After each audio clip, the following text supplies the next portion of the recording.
But how does this final little act feel right now? It just feels surreal. I mean, I knew it was coming for a long time. You and I have talked about it. I only signed literally for a year at the beginning. That is true, because I did not want to come back to daytime television. I thought I'd done the best TV I could ever do with Regis, and that was unique and precious to me. And I just thought, how could I do better than that? And I'm not saying that we've done better, but we've sure made it our own, Hoda. And two women have never done it before, so I'm excited about that. We made our own little bit of history that way too. And at a time when so much of television is about women at each other's throats and throwing drinks at one another and stealing each other's men and all of that stuff, you just saw two women up there who love each other and support each other and are there for one another, and you can tell it's real. You can tell it's real. And so I just didn't expect to fall in love with you. I didn't. I knew I'd like you like crazy, but I totally fell in love with you as a human being. And the thought of not being there kept me going the next year and then the next year. And by that time, I'd fallen in love with everybody that we work with, because they're an amazing group of people. Yeah. And then you sort of get in.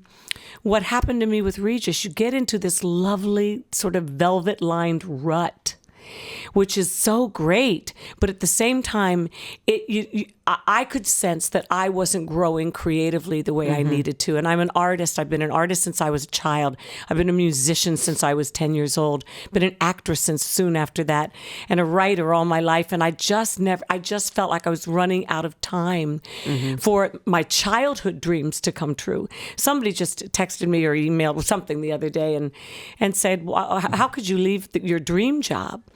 And I remember saying it might be your dream job. And it's a job that I've been deeply, deeply grateful for. But when I was growing up, no women were talk show hosts. How could it be? I didn't dream of that because it didn't exist, you know. And I dreamed of being an actress and writing movies and being in movies and singing and making records. And that's what I dreamed of. And I've been able to have a little taste of it through the years. But movies take years and years to develop, to make, to be. And it's a completely different animal. And especially since Frank passed, I knew I was running out of time, Hoda. So I told our bosses at NBC 2 years ago, I have these movies I'm going to make. I'm already in pre-production on them. I'm going to give you, I've already told Hoda. You were the first person I told. And I said, I'm going to be here one more year. And then it'll be our 10th anniversary, and that's a nice round number, and that seems right. Well, then everything happened. There was a lot of turmoil at NBC, and we're such a family over there. They came and said, will you stay another year and get us through this and make a smooth transition? And that's, of course, what I agreed to do. So NBC was great to me, letting me go and do the 2 movies I had to do already in the Pike this past year. People felt like I was abandoning them because I was gone for 6 weeks. I said, no, I stayed an extra year. Yeah. You know, it's the opposite of abandoning.